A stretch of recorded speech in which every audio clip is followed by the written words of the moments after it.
Good morning. Last time अपन ने देखा था इफेक्ट ऑफ इंजन वेरिएबल्स जो कि नॉकिंग को बहुत ज़्यादा इफेक्ट कर रहे हैं। कौन सा ऐसे फैक्टर्स है जो कि नॉकिंग को प्रिवेंट कर सकते हैं या फिर प्रोड्यूस कर सकते हैं। तो वो फैक्टर्स अपन ने लास्ट क्लास में देख लिए थे। आज अपन देखेंगे अपना जो लास्ट टॉपिक है combustion chamber design for SI engine. अब ये जो एसआई इंजन है इसका जो कंबशन चैम्बर उसका डिज़ाइन जो है वो बहुत ही इम्पोर्टेंट क्राइटेरिया होता है जो कि अपने इंजन की परफॉर्मेंस को और इंजन की डिटोनेशन को बहुत ज़्यादा इफेक्ट करता है। अब डिज़ाइन का मतलब ये होता है कि कंबशन चैम्बर का शेप यहाँ पे कैसा होगा, अपना जो स्पार्क प्लग है उसकी लोकेशन क्या होगी, जो इनलेट एंड एग्जॉस्ट वाल है उसकी पोजीशन क्या होगी, ये सब अपने को यहाँ पे डिसाइड करना होता है।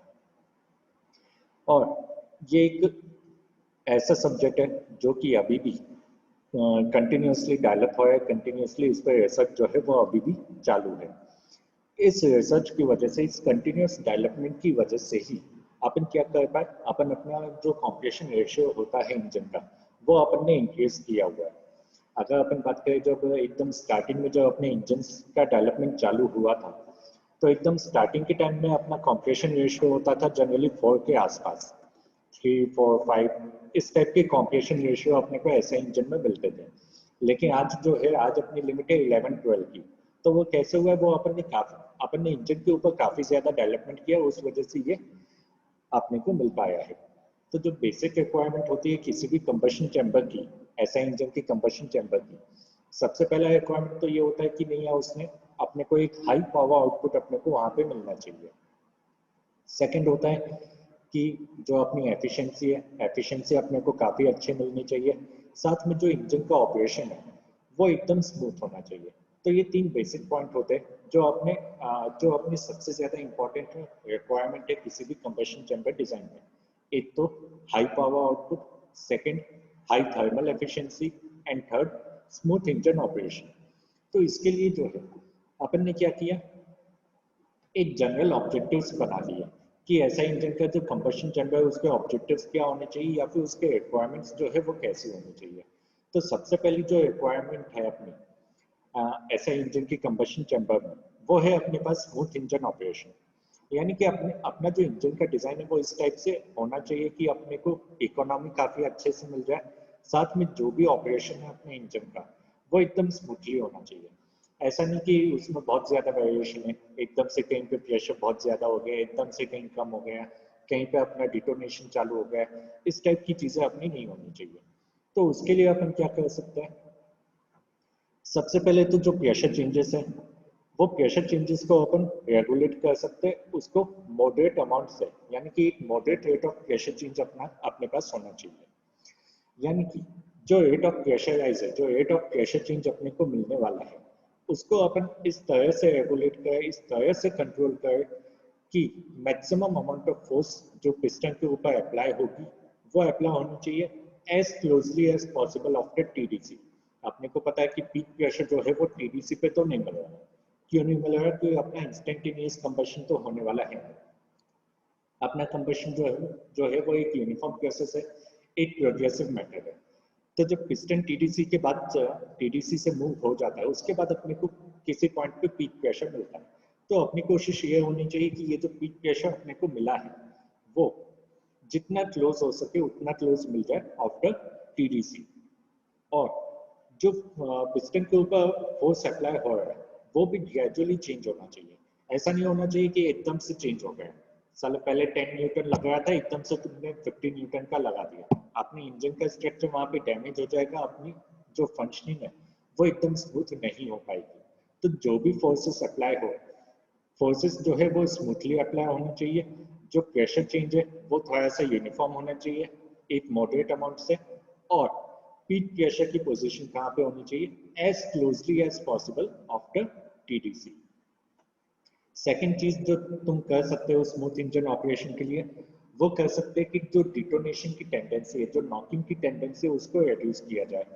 अब इसमें रिडक्शन कैसे पॉसिबल है, एक चीज यहाँ पे पॉसिबल है कि जो फ्लेम का ट्रेवल है, जो डिस्टेंस है जो कि फ्लेम को ट्रेवल करना है वो अपन कम कर दें। वो कम करने के लिए क्या करते हैं अपन, जो अपना स्पार्क प्लग है उसको अपन सेंटर पोजीशन पे लगा के चलते हैं। उसको अपन कहाँ पे प्लेस कर देते हैं, सेंटर पोजीशन के ऊपर। सेंटर पोजीशन के ऊपर जैसे ही अपन ने प्लेस किया तो उसके लिए सभी डायरेक्शन में ट्रेवल जो है वो सेम डिस्टेंस का हो जाएगा। सेम डिस्टेंस का हो गया यानी कि अपना जो फ्लेम ट्रेवल का डिस्टेंस है वो वहां पे काफी ज्यादा कम हो जाता है। काफी ज्यादा कम हो गया तो वो कम टाइम पे वहां पे पहुंच पाएगा, अपनी फ्लेम की स्पीड ज्यादा होगी, कम टाइम में अपना कंबशन जो है वो कंप्लीट हो जाएगा। जो वर्किंग फ्लूइड है उसको ऑटो इग्निशन का चांस बिल्कुल भी नहीं मिलेगा। सेकेंड चीज जो अपन यहाँ पे कर सकते हैं, अपने पास दो हॉट स्पॉट है कंबशन चैम्बर के अंदर।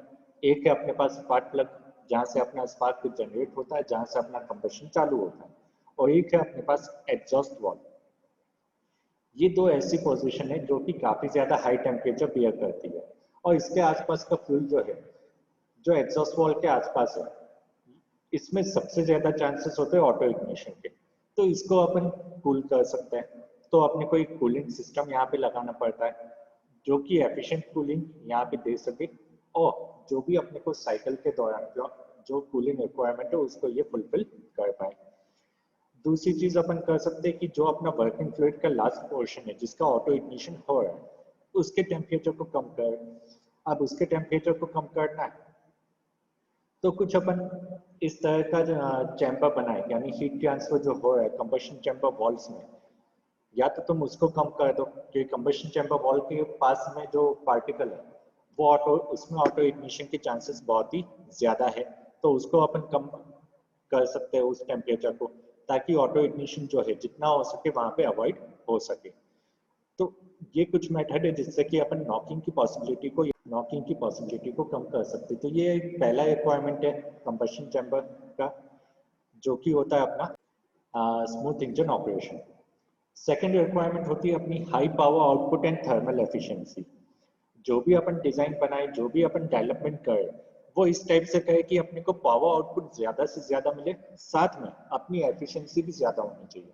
ऐसा नहीं होना चाहिए कि पावर आउटपुट बहुत ज्यादा है, एफिशिएंसी कुछ भी नहीं है। ऐसा होगा तो कोई कस्टमर आके अपना व्हीकल परचेस ही नहीं करेगा, वो बोलेगा साला एवरेज तो है नहीं, एवरेज है नहीं तो लेके मैं क्या करूँ इसको। तो अपने को पावर आउटपुट भी ज्यादा चाहिए और एफिशिएंसी भी ज्यादा चाहिए।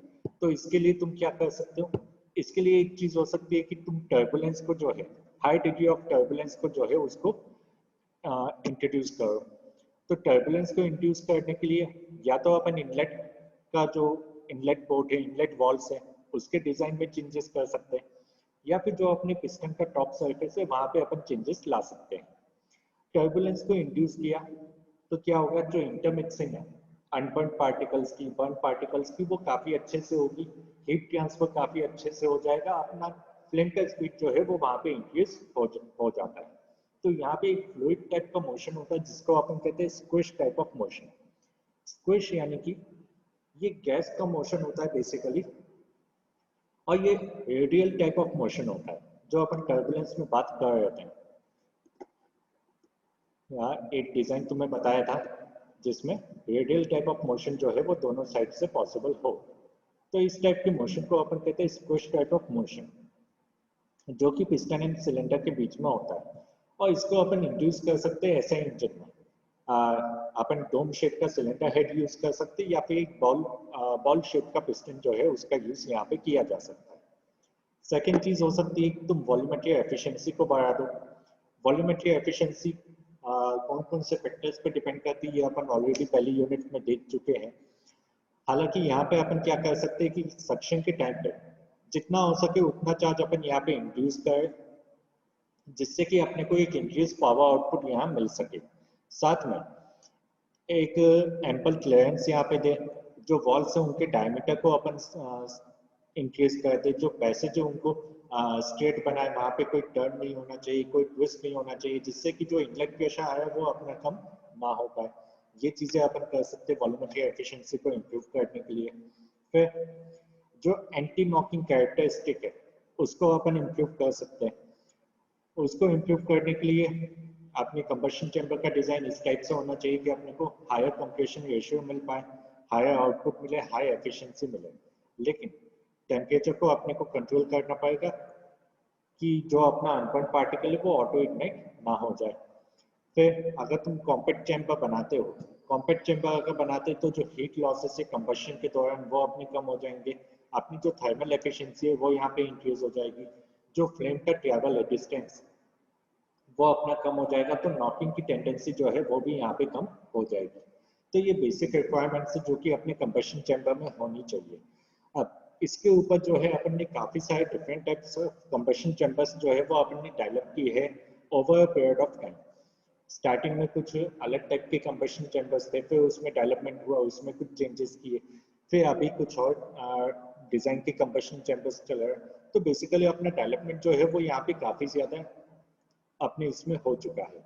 अगर अपन कॉमनली टाइप ऑफ कुछ common type of combustion chambers की बात करें तो जो कॉमनली यूज होते हैं वो होते हैं अपने पास टी हेड टाइप का यूज होता है, L head type of combustion chamber है, एक है अपने पास आई हेड या ओवरहेड वॉल टाइप, और एक है अपने पास F head type. F head वाला जो है वो अभी काफी ज्यादा फिलहाल यूज हो रहा है। अगर अपन टी हेड टाइप की बात करें तो टी हेड जो है वो एकदम early stages of engine development में अपन ने डेवलप किया था। ये होता है अपने पास T head type of combustion chamber. अगर T head type of combustion chamber देखोगे तो यहाँ पे एक साइड पे अपना इनलेट वॉल लगा हुआ है, एक साइड पे अपने पास क्या है, एग्जॉस्ट वॉल प्लेस्ड है। एक तरफ अपना जो है ये अपना स्पार्क प्लग का पोजीशन है जो कि फिलहाल सेंटर में नहीं है, ये एकदम स्टार्टिंग स्टेजेस में डेवलप किया गया था। तो उस टाइम जो कंबशन चैम्बर बना था वो इस टाइप से ही बना था। अब यहाँ पे क्या हो जाता है, जो कंबशन चैम्बर के बीच का डिस्टेंस है वो यहाँ पे काफी ज्यादा हो गया है, काफी ज्यादा हो गया, फ्लेम ट्रैवल का डिस्टेंस यहाँ पे काफी ज्यादा हो गया, तो इस वजह से नॉकिंग की जो टेंडेंसी है वो यहाँ पे बहुत ही ज्यादा है। अब नॉकिंग की यहाँ पे टेंडेंसी काफी ज्यादा है, तो इसलिए इसको यूज करना फिलहाल अपने लिए सुटेबल नहीं है, कि अपने को ऐसा चाहिए जहाँ पे नॉकिंग ना हो, जहाँ पे नॉकिंग जो है वो कम से कम हो, ऐसा अपने को कंबशन चैम्बर का डिजाइन चाहिए। तो यहाँ लेकिन यहाँ पे नॉकिंग की टेंडेंसी बहुत ज्यादा है, इसलिए अपन इसको बहुत ज्यादा यूटिलाइज नहीं कर पा रहे। साथ में एक और दिक्कत है, वॉल्स जो है वो सिलेंडर के दोनों साइड में, अब दोनों साइड में तो उनको ऑपरेट करने के लिए अपने को दो डिफरेंट कैमशाफ्ट चाहिए, दो डिफरेंट मैकेनिज्म चाहिए। तो अगर मैन्युफैक्चरिंग पॉइंट ऑफ व्यू से देखें तो वो एक डिसएडवांटेज हो जाता है कि नहीं यार दो दो सिस्टम बनाओ वॉल्स को ऑपरेट करने के लिए, तो इस वजह से भी अपन इसको प्रेफर नहीं कर पाए।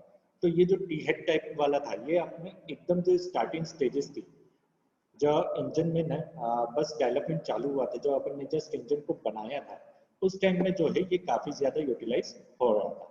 फिलहाल की डेट में अपन इसको बहुत ज्यादा यूटिलाइज नहीं कर रहे। सेकेंड टाइप है अपने पास L head type. L head basically जो है वो टी हेड का मॉडिफिकेशन है।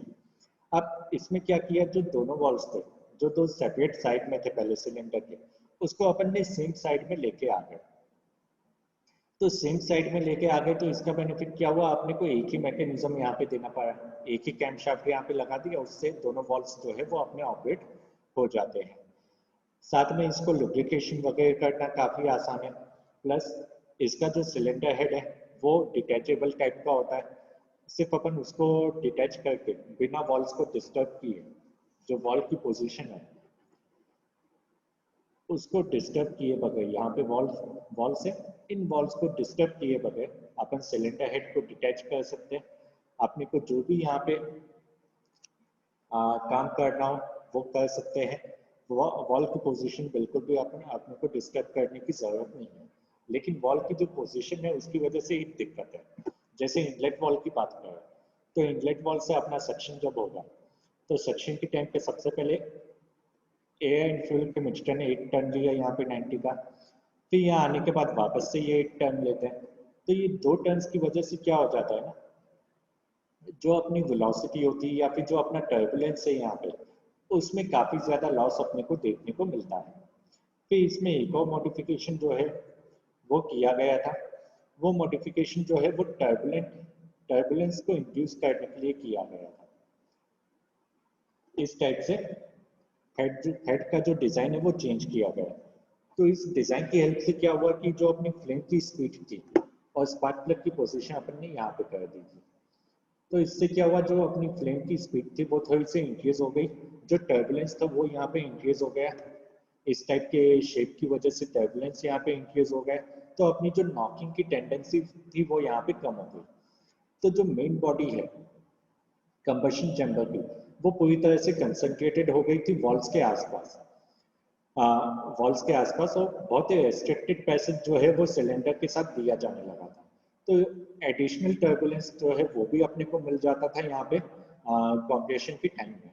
और साथ ही जो फ्लेम ट्रेवल की लेंथ यहाँ पे कम हो गई, मैक्सिमम फ्यूल जो है वो अपना इसी पोर्शन में था, फ्लेम ट्रेवल की लेंथ यहाँ पे कम हो गई, एक तरह से अपन ने थोड़ा सेंटर पोजीशन पे इसको लगा दिया था, तो अपनी नॉकिंग टेंडेंसी यहाँ पे काफी ज्यादा कम हो चुकी थी। तो ये डेवलपमेंट था जो कि किया गया था इसमें।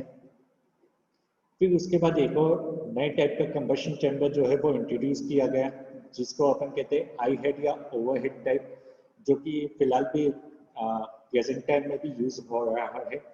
इसको अपन कह सकते हैं या तो आई हेड टाइप या फिर ओवरहेड वॉल कंबशन चैम्बर। यहाँ पे दोनों वॉल्स कहाँ पे अपने सिलेंडर हेड के ऊपर प्लेस्ड है।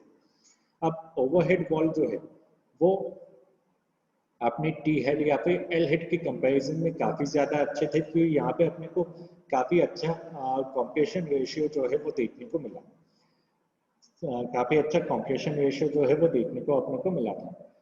यहाँ पे हीट लॉसेस अपने को कम देखने को मिले, फ्लेम ट्रेवल जो है वो यहाँ पे कम हो गया, फ्लेम ट्रेवल का डिस्टेंस कम हो गया, तो जो नॉकिंग की टेंडेंसी है वो यहाँ पे बहुत कम हो गई थी। Volumetric efficiency compared to other combustion chambers यहाँ पे काफ़ी अच्छी अपने को मिल जाती है। फिर जो थर्मल फेलियर हो सकते हैं वो सिर्फ सिलेंडर के हेड में यहाँ पे होते हैं, कि ज्यादातर थर्मल फेलियर्स अपने होंगे एग्जॉस्ट वॉल पे। एग्जॉस्ट वॉल ऐसा पोजीशन है जो कि काफी ज्यादा हॉट है, तो यहाँ पे थर्मल फेलियर के चांसेस बहुत ज्यादा होते थे। तो ये जो फेलियर है ये कहाँ पे कन्फाइन हो गया, सिर्फ अपने सिलेंडर ब्लॉक में। बाई चांस अगर फेल होता भी है तो अपन क्या करेंगे, जो अपना सिलेंडर ब्लॉक है उसको अपन चेंज कर देंगे, पूरे कंबशन चैम्बर को तुम्हें चेंज करने की यहाँ पे जरूरत नहीं है। दूसरी चीज यहाँ पे पिस्टन का शेप देखो, पिस्टन का शेप जो है वो एकदम स्मूथ नहीं है जो पहले था। अगर अपन पहले देखे, पहले एकदम स्ट्रेट शेप में था, अभी ऐसा नहीं। अभी अपन ने उसको थोड़ा कर्व शेप किया, तो ये कर्व शेप की हेल्प से क्या मिला तुम्हें, additional squish and turbulence motion जो है वो अपने को यहाँ पे मिल जाता है, जिसकी वजह से और अपनी फ्लेम की स्पीड इंक्रीज होती है, अपना कंबशन काफी ज्यादा फास्ट रेट पे हो सकता है। इसलिए ये फिलहाल की कंडीशन में अभी भी ये काफी ज्यादा यूज होता है। फिर एक और टाइप अपन ने बनाया वो है एफेड टाइप। एक और टाइप जो अपने को मिलता है वो होता है अपने पास एफेड टाइप ऑफ कंबशन चैम्बर। अब एफेड जो है वो बेसिकली एल हेड और आई हेड के बीच में एक कॉम्प्रोमाइज है। यहाँ पे अपन ने क्या किया, एक वॉल को तो ठीक है अपन ने सिलेंडर हेड पे रहने दिया, सेकेंड वॉल को अपन ने क्या किया, सिलेंडर जो सेकेंड वॉल है उसको अपन सिलेंडर ब्लॉक के ऊपर लेके आए। जनरली जो एफेड अपना यूज होता है उसमें क्या होता है, जो एग्जॉस्ट वॉल है, एग्जॉस्ट वॉल अपना होता है,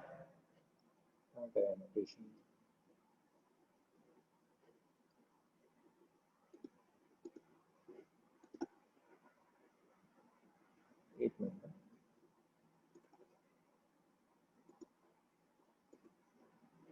जो अपना एग्जॉस्ट वॉल है, एग्जॉस्ट वॉल अपना होता है हेड पोजीशन पे, और जो इनलेट वॉल है वो अपन ने लगा दिया सिलेंडर ब्लॉक पे।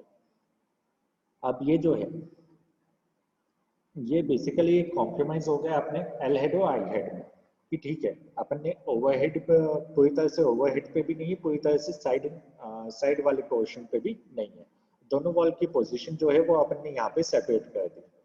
तो दोनों वॉल की पोजीशन सेपरेट कर दी, तो अगेन एक लिमिटेशन आ गई कि नहीं यार, दोनों के लिए अपने को डिफरेंट मैकेनिज्म चाहिए, डिफरेंट कैमशाफ्ट जो है वो यहाँ पे चाहिए। लेकिन हालांकि अपन ने यहाँ पे एफिशिएंसी जो है वो काफी ज्यादा यहाँ पे अपन ने अभी भी इम्प्रूव कर दी, अपने को यहाँ पे भी फ्लूइड मोशन काफी अच्छा मिल पा रहा है।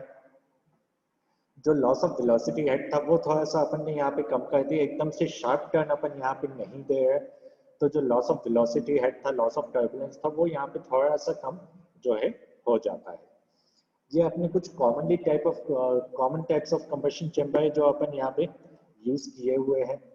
फिर कुछ मॉडर्न टाइप पे आते हैं, 1950 1960s, उस टाइम पे अपना overhead type of combustion chamber जो है वो काफी ज्यादा यूज होता था, जहाँ पे अपने एग्जॉस्ट और इंटेक दोनों कहाँ पे सिलेंडर हेड में है। ठीक है, अब इस टाइप के कंबशन चैम्बर में तुम्हें एफिशिएंसी भी काफी अच्छी मिल रही है, स्मूथ ऑपरेशन भी मिल रहा है, हाई पावर आउटपुट भी मिल रहा है कंपेयर टू अदर डिजाइन। यानी जो भी अपने को बेनिफिट्स चाहिए थे, जो भी अपनी रिक्वायरमेंट्स थी कंबशन चैम्बर के हिसाब से, वो सभी रिक्वायरमेंट्स अपनी वहाँ पे फुलफिल हो रही थी। साथ ही अपनी लॉसेस वहाँ पे कम थे, नॉकिंग एंटी नॉकिंग प्रॉपर्टीज अपनी वहाँ पे काफी अच्छी थी, फ्लेम को बहुत कम डिस्टेंस वहाँ पे ट्रेवल करना पड़ रहा था, तो बेसिकली वो काफी अच्छा था। अब ये जो ओवरहेड टाइप है, इस ओवरहेड टाइप में अपन ने दो और एडवांसमेंट जो है वो यहाँ पे किए थे। ओवरहेड के बाद एक एफहेड भी आया, लेकिन ओवरहेड में भी अपन ने दो एडवांसमेंट किए हुए हैं। एक होता है अपने पास bathtub type of combustion chamber, और एक है अपने पास wedge shape of combustion chamber.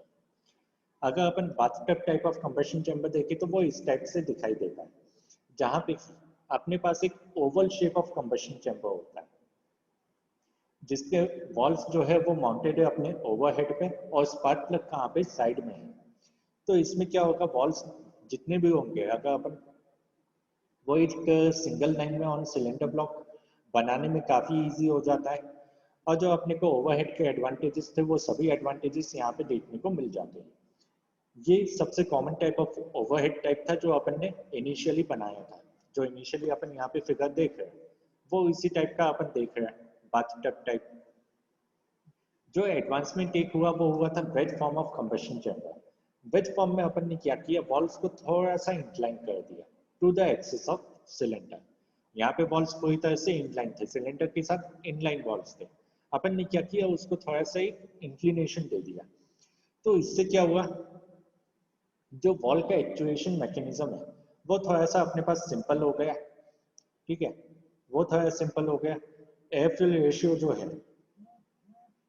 उसके ऊपर हालांकि रेजिस्टेंस जो है वो थोड़ा इंक्रीज हो गया, लेकिन अपनी जो कंबशन स्पेस है वो यहाँ पे नैरो हो गई।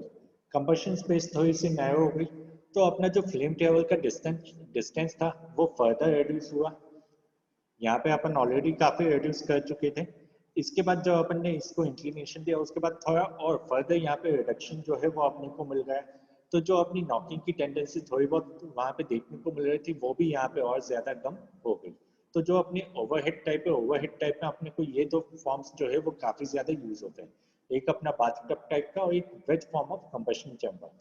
ये दो शेप्स जो है वो यूज होते हैं। फिर एक और कंबशन चैम्बर अपने पास होता है, वो होता है हेमिस्फेरिकल शेप का। हेमिस्फेरिकल कंबशन चैम्बर, या फिर जिसको अपन कहते हैं HEMI। ये जो कंबशन चैम्बर ये बेसिकली हाफ स्फीयर के फॉर्म में होता है। यहाँ पे क्रॉस फ्लो डिजाइन जो है वो बनाया हुआ है, जिससे कि इंजन की ब्रीथिंग एबिलिटी जो है वो अपन ने इम्प्रूव की है।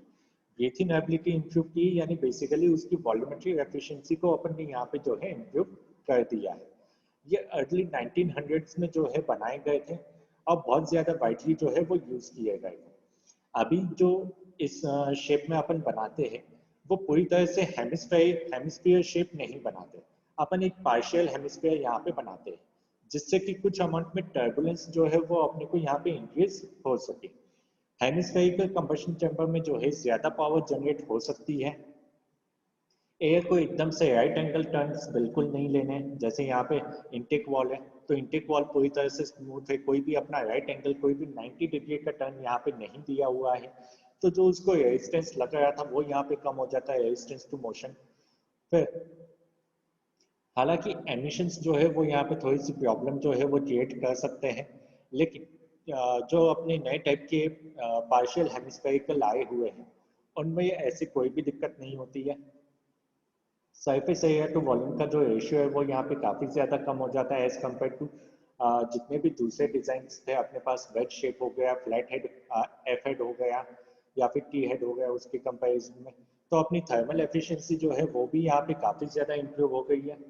और वॉल्स की पोजीशन इस टाइप से कि उसको अपन ने क्रॉस वाइज प्लेस किया हुआ है। अब ये जो क्रॉस वाइज प्लेसमेंट है, अब यहाँ पे अपने पास ऑप्शन हो गया है कि नहीं, अपन या तो दोनों को सेपरेट मैकेनिज्म दे सकते हैं, या फिर दोनों को एक कंबाइंड मैकेनिज्म जो है उस टाइप से भी अपन डिजाइन कर सकते हैं। बेसिकली इसका सबसे ज्यादा एडवांटेज मिला अपने को वॉल्यूमेट्री और थर्मल एफिशिएंसी में। वॉल्यूमेट्री एफिशिएंसी यहाँ पे काफी अच्छी मिल गई है।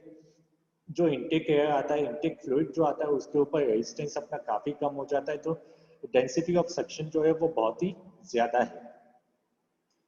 तो अपने को वॉल्यूमेट्री एफिशिएंसी काफ़ी अच्छी मिल गई, साथ में फ्लेम का ट्रैवल अपन ने काफ़ी ज़्यादा कम कर दिया है, तो अपनी थर्मल एफिशिएंसी जो है वो भी यहाँ पे काफ़ी अच्छी होती है as compare to other designs. तो ये अपने कंबशन चैम्बर्स के डिज़ाइंस होते हैं जो commonly use combustion chamber design है, जो कि सबसे ज्यादा कॉमनली फिलहाल यूज होते हैं। इसके अलावा और भी डिजाइन है, कुछ मॉडर्न डिजाइन है जो CI और SI दोनों टाइप के इंजन के लिए अपन यूटिलाइज कर सकते हैं। वो अपन देखेंगे नेक्स्ट यूनिट में, जो कि अपना कंबशन CI इंजन। यहाँ पे अपना सेकेंड यूनिट जो है वो खत्म होता है।